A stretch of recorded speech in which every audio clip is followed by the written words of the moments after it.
Another edition of Puck Time. It is Friday. The weekend is ahead. A lot on the plate. Only 3 games up in the NHL tonight, but we are going to discuss all 3 of them, of course: Carolina and Detroit, Chicago and Washington, and Minnesota and the New York Islanders. Joining me, my co-host, until Andrew gets back, the Prez. Prez, you're fresh off a taping of the Blue Line. Is that correct? The Blue Line, and you had another former Sabre on the show, Brad May. Yeah. One of the greatest calls, maybe not the greatest goals, but one of the greatest calls in hockey by Rick Jenneret when he scored in OT, the Mayday call. That was one of the best Yes. ones. How did that show go? Carb, it's so much fun for me, dude. It's called The Blue Line. It'll be up any minute now at WagerTalk TV. We do not tape it live.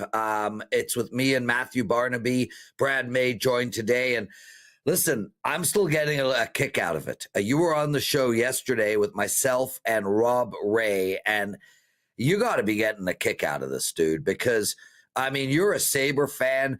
Both of us, based on age, grew up with these guys. Brad May was in the NHL for 19 seasons. There are very few things I've ever done for 19 seasons. It's unbelievable to listen to these guys and learn from these guys. And all of these guys are gamblers. Like Matthew Barnaby bets a shit ton of money on sports, all sports, not just the NHL. And most importantly, it really gives, for me, Carm, there's so many different strategies in sports betting. Marco is one of those guys that do, he's a situational sports bettor, and he's done exceptionally well using that strategy. Ralph Michaels, for instance, is all about trends and angles, and he's done very well using that strategy.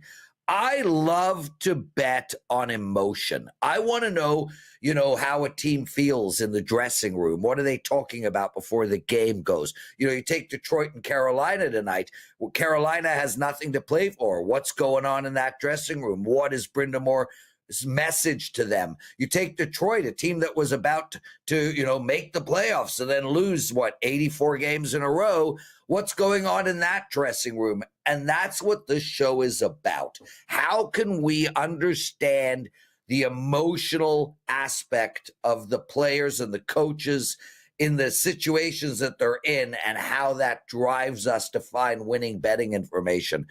Barnaby has been on fire. If you have been betting all of his bets across the board since Monday, you would be up a ton of money. So I'm sorry to speak so long about this show, but I'm so excited about it. And it fits so well with Puck Time. I mean, you and Andrew, 2 of the best NHL bettors out there, and the way you do this show, I think now we have 2 unbelievable NHL shows on our channel.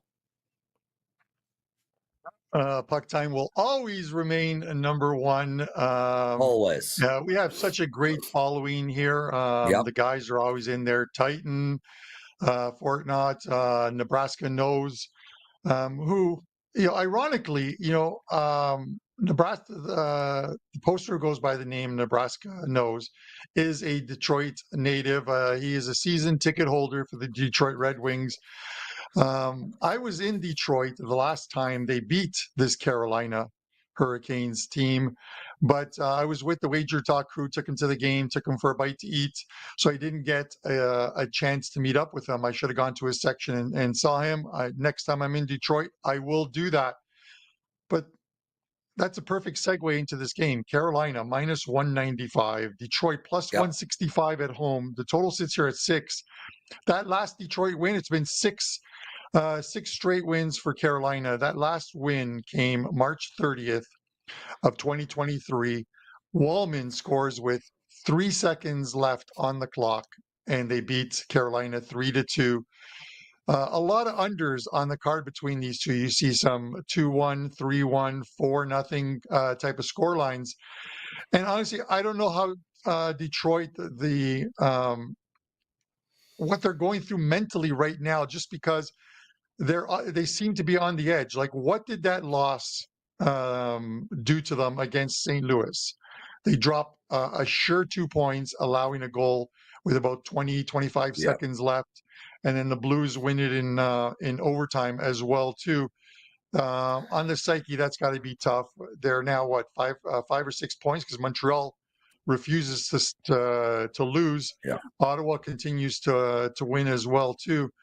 I think it is a 2 or 3 horse race in that division, or sorry, in the Eastern Conference, with the Rangers still having a shot and Columbus an outside shot. I'm going to lean under here. I think Detroit tries to play the same style they played against St. Louis and how they played against Carolina in the past. I just don't see this getting to 6, even though the line did steam a little bit. It was 5.5 juice to the over, and now it's 6 juice to the under, essentially the same thing.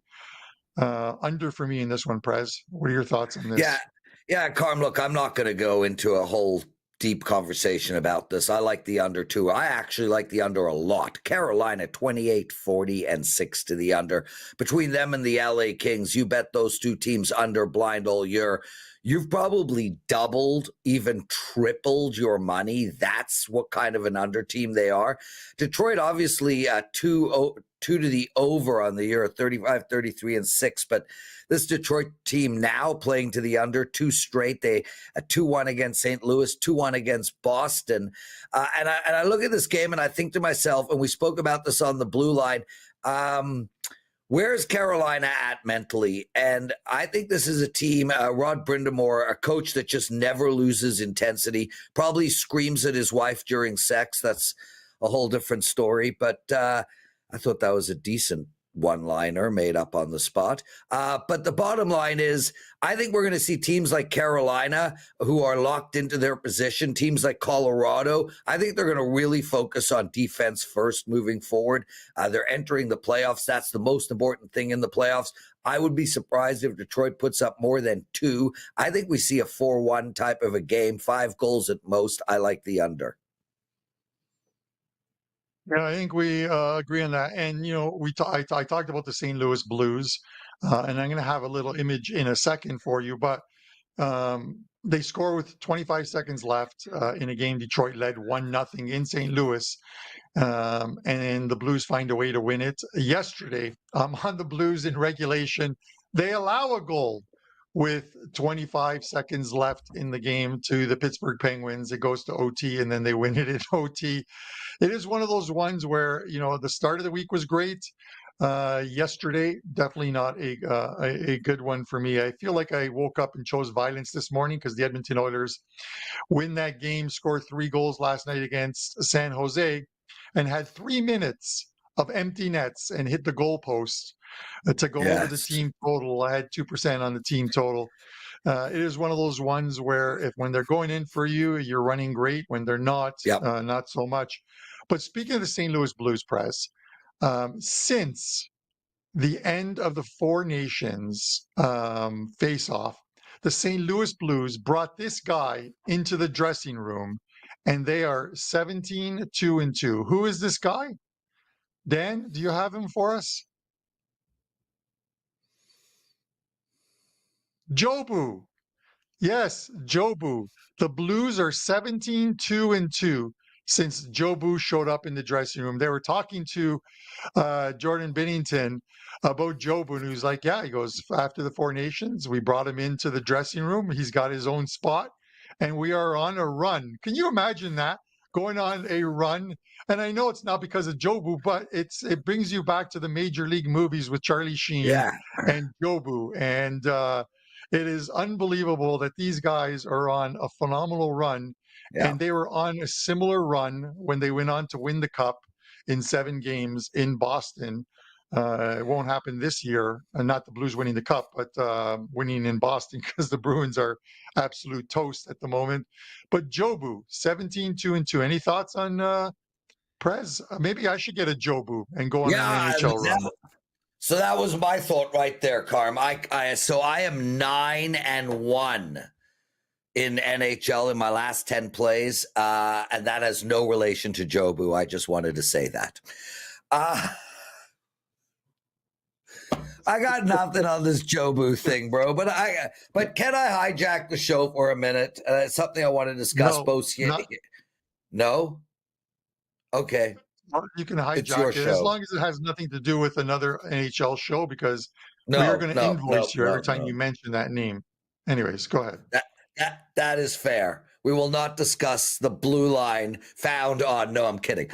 Here's what I wanted to say, Carm, and I'm asking the people in the chat room to actually answer this question, and I'm going to ask this question on Wager Talk today because it's important to me, and it's important to understand the buying patterns of our customers.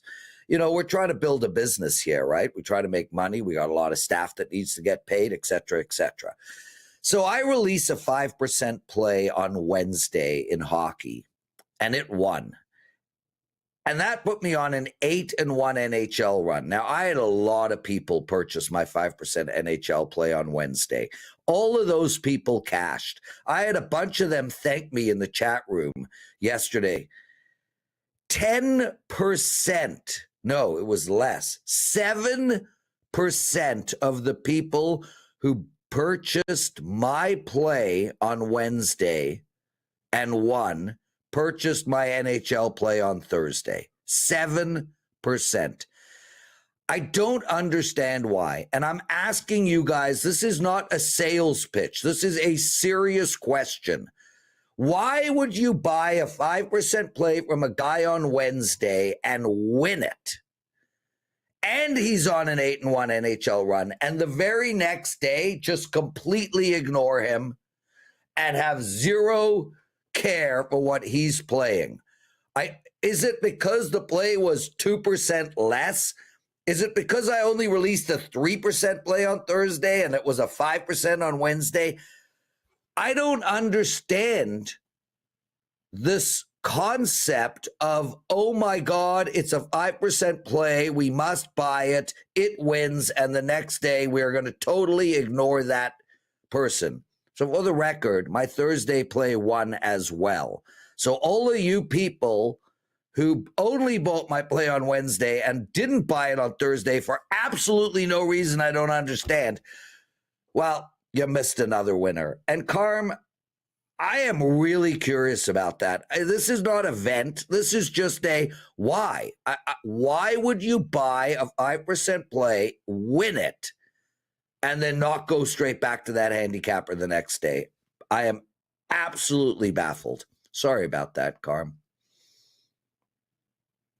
No, that's fine. It's a legitimate question. I don't have the answer to it, of course, but I know you're not scolding anyone. You just want an honest answer. So hopefully I love you get in the guys. chat or in the comments afterwards. But let's So move Wesley on. writes, And then the 6. Yeah.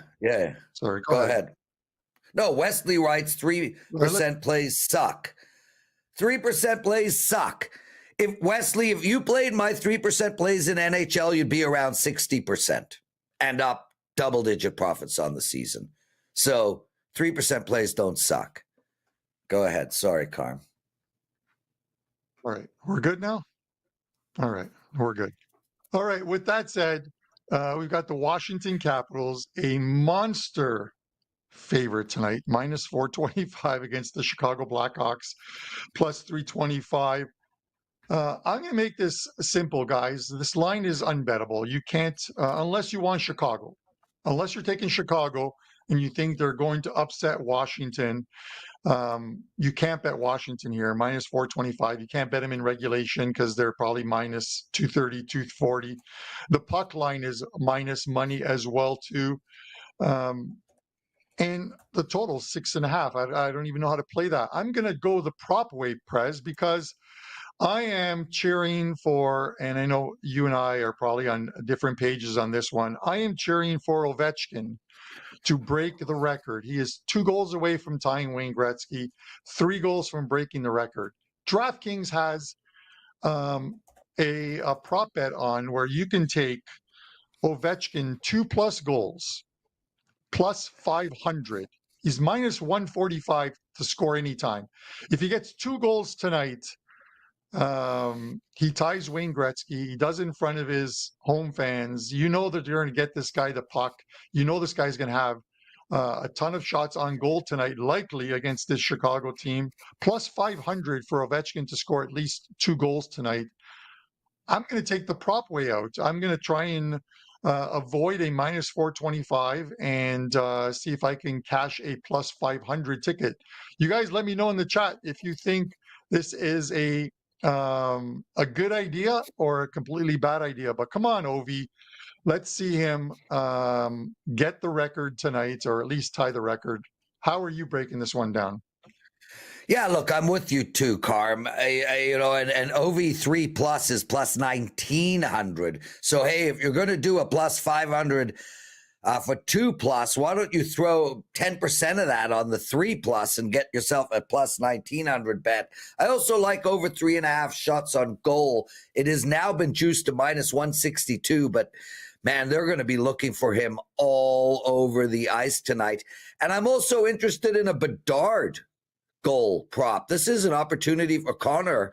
He's on a primetime stage tonight, brother. I would not be surprised if we get a really good game from him as well. As for the game, listen, I think the Capitals are going to blow this team out, Carm. I mean, I wouldn't be surprised if it's 5-1, 6-2. I would have no issue if someone wants to take the Capitals minus 2.5 in this game as well. I think it's going to be a blowout, but I can't get to the window on minus 400. So that's where I'm at. Yeah, and one of our regulars in there, Russell Deck, says, Carm, what about the team total over for Washington? It's 4.5, and you're getting plus 105 on 4.5, but they got to get to 5, and I just don't know. Spencer Knight's in net for Chicago tonight, or he's supposed to be in net. He's been decent. I think he won his first 2 starts since coming over, and then he lost like 5 or 6 straight for them, and he played well against the Avalanche in that in a 3-2 loss. He held them off the score sheet for the first 2 periods, and then the Avs score 2 goals, 1 late to send it to OT, and then win it in OT. I think it's all about Ovi tonight. I have to believe it's all about Ovi, and I'm not going to say, Prez, that the Blackhawks are tanking, but just keep on losing, keep doing what you've been doing for most of the season, and have a great shot at picking of getting that number 1 lottery pick. Of course, we'll have to see how that shakes out. You can finish with the worst record and still not win the lottery draft. Just ask the Buffalo Sabres about that when they lost the lottery draft, and the number 1 pick turned out to be none other than Connor McDavid. So imagine the trajectory of Connor McDavid's career, Prez, had he ended up in Buffalo. But with that said, let's head over to New York for the Islanders and Minnesota. Minus 25 in the Islanders, 6 straight losses. Minnesota plus 105 in this one. 7 straight wins for Minnesota in this series between the two of them, including one earlier this year, 6-3. The Isles, they've played themselves out of the playoff race. They were in it. They were doing well, trending towards possibly grabbing that 8th spot. I just don't see it happening anymore, obviously, at this point. I'm going to take Minnesota plus 105 because Minnesota is still in a wild card spot right now and doesn't want to get dragged into a race in the final week of the season. I say they play some of their best hockey tonight and get the win, plus 105. What are your thoughts? Carm, I like the over in this game. I took the over in the last New York Islanders game. I did mention I was on a 9-1 run in my last 10 NHL plays. Well, the 1 loss was the over in the New York Islander Tampa Bay game. I missed it by 1 goal. Look, this New York Islanders team, why have they lost so many games in a row? Why? Because they can't keep the puck out of the net. They allowed 4, 6, 5, 5, 4, and 4 in their last 6 games. That's 4, 6, 5, 5, 4, 4. If Minnesota gets 4, this game goes over. I think we can count on the New York Islanders to get us 2 tonight. I I'm not going to get to the window on this play, but that's where I go. I lean on over the total here. So before I get into the 6 and 60 Prez, I saw a funny comment, but you gotta you Oh, gotta take it. Leg Show, who pops in every once in a while when he's not waxing. He makes a comment of when you're looking at Stanley Cup teams, cross out all the Canadian teams because it's been like what 30 plus years since a Canadian team won a Stanley Cup. I'm going to let you answer this while I catch my breath and get ready for the 6 and 60. well, I mean, what am I supposed to say? Every team is Canadian. When I go to America, I'm still Canadian. Steve Stamkos is still Canadian. Whoever wins is going to have about 50% of the players being Canadian. We just loan these guys to these cities, Carm. It's just for a moment in time. Canada has won every single Stanley Cup. It always resides in Canada.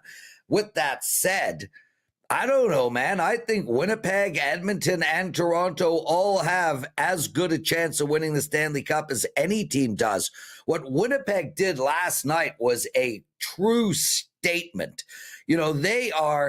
They needed a win. They were only 4 points separating them and Dallas. They still have to play a game against Dallas. They went into Vegas, played Vegas off of a loss. Vegas had lost a game against Edmonton. Vegas's home record is ridiculous. And Winnipeg laid the smackdown on this team. I mean, dominated this hockey game. And I understand Vegas had a huge push towards the end of the game, shot-wise. Connor Hellenbach was unbelievable last night. You want to count Winnipeg out? I wouldn't. This team has 4 lines. They roll them equally. They're going to be a hard team to play against. Their defense is amazing. They have the whiteout fans going. They got the best goalie in all of hockey. I'm not counting them out. That's my response. Notice how I did not speak about the Leafs a lot. Yeah, I'm surprised you didn't mention the Montreal Canadiens when talking about teams in the playoffs that could make a run. Listen, this team, I said it again. I thought maybe the Bruins could go into Montreal and do something there. They just got smacked around as they have post Four Nations break. It's just the Bruins are getting closer to getting a very good draft pick. I know that. But anyways, with that said, I will say the talent in America in the NCAA is getting so much better, Lawrence. That gap is closing and closing fast, Oh, yeah. and that's what makes it great because every But it's Canada-US series is going to be a good one. Carm, I agree with you, but it's only closing at the top. Like if we sent our 5 best if we went 5 Canada teams deep and played against 5 American teams deep, it would be an annihilation. But let's move on, dude. I got to do biceps before WagerTalk today. Oh, yeah, bicep. Okay, whatever. But we're not going 5 teams deep. Anyways, I got 60 seconds. Okay, so it's time for the 6 and 60. 5-1 a couple weeks ago, 4-2 last week. I'm going to say this. Absent of any of these numbers, which will come out later this afternoon. So I list them as just puck line or a team in regulation or an over or a money line because the lines aren't out yet. But unless these numbers are completely inflated, every one of these plays I mentioned in the 6 and 60 is going to be a 1.5% client play on Saturday. And one of them could end up being a very big play for me. So with that said, Dan, let's cue up the clock. 60 seconds. Here we go. Pittsburgh and Dallas. Stars vying for the number 1 seed. And And 5 of their last 6 games, they've won by 2+ goals. They beat Pittsburgh 7-1 earlier this season. Give me Dallas puck line. Carolina and Boston, Canes in regulation. It's a second of a back-to-back, but the Bruins have lost 10 straight, 9 of those in regulation. Tampa and Buffalo. Sabres are the number 1 team to the over this season, and 22-10-3 at home to the over. Give me the over in this one. Colorado and St. Louis. I'm taking Colorado money line here. Blues have been living on the edge, and this is a rapid revenge spot for an Avalanche team that's lost 2-1 at home to the Blues a week ago. Columbus and Toronto. Columbus have won both games against the Leafs this season, scoring 11 goals. And while Toronto's been good defensively, I think this is played at the Columbus pace. Give me the over. Winnipeg and Utah. Winnipeg money line. Utah all but eliminated from the playoffs. Jets are looking to stay in the driver's seat for that number 1 spot in the Western Conference. That is your 6 and 60. That is an incredible freaking segment, bro. That was amazing. 58 seconds. We get it done. I feel like an auctioneer when I do that, and I'm selling like horses and cattle and old living room and dining room chairs. It is what it is. But or I'm trying to sell New York Jets tickets at a buy low price. So, guys, if you watch the blue line today, I do my 7 and 60. So make sure to check that out. That's 7 and 60, Carm. Yes, I do. I do my 8 and 40. Okay, so with that said, because you're on Monday's show and you're co-hosting, what is your prediction on the 6 and 60? And you guys in the live chat, 5 and 1. Once this video is posted in the comment section, after this video is posted, let me know how I'm going to do in the 6 and 60. I don't mind if you guys say 1 and 5, 5 and 1, whatever you choose. Just pick one, and I will pick amongst the winners or people who are correct. I will pick someone for some PuckTime swag. Prez, what is my record in the 6 and 60 tomorrow? 5 and 1, baby. 5 and 1. And Carm, that was such a good segment, dude. And I love that Colorado play. 5 and 1. All right, 5 and 1. We need a 6 and 0 before the season ends. So we have 2 shots at it this Saturday and next Saturday. With that said, Prez, what do you have up at WagerTalk for today and this weekend? And give us a show best bet. Well, I'm going to dedicate what I have up to my good pal, Justin P., who is always in the chat room every single day. Well, Justin, I have a 5% play. It's my first NBA 5% play of the entire season. So I don't have these plays often. Legit. This is my first one of the entire NBA season, guys. 5% NBA play up. I also have a 2% NHL play up that I love as well. And that's really it. My show best bet is the under in the Carolina game. And Carm, thanks for having me, bro. What a fun week. I'm excited to do this again on Monday. Yeah, you are in the co-host chair Monday, Tuesday, and Wednesday. I got a bit of a surprise Thursday and Friday, especially Thursday. I likely will not be available.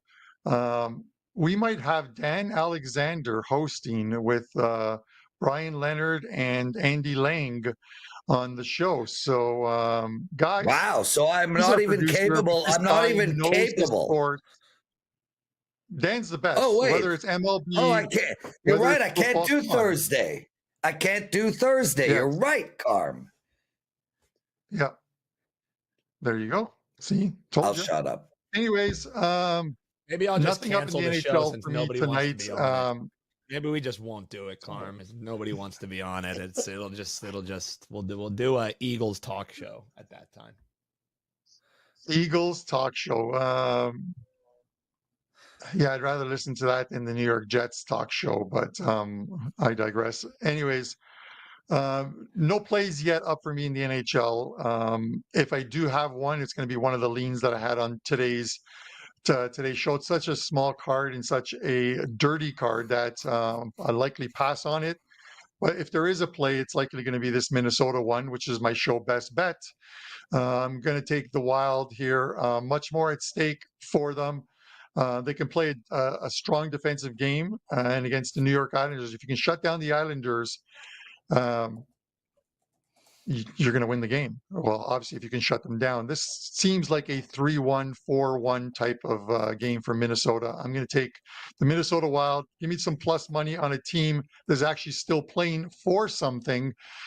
And I will have a big weekend ahead. So check out my page over at WagerTalk. And then we'll be back on Monday, guys. For myself, the Prez, and Dan Alexander. Guys, we love you guys tuning in each and every day. Have a great and safe weekend, and we'll see you on Monday.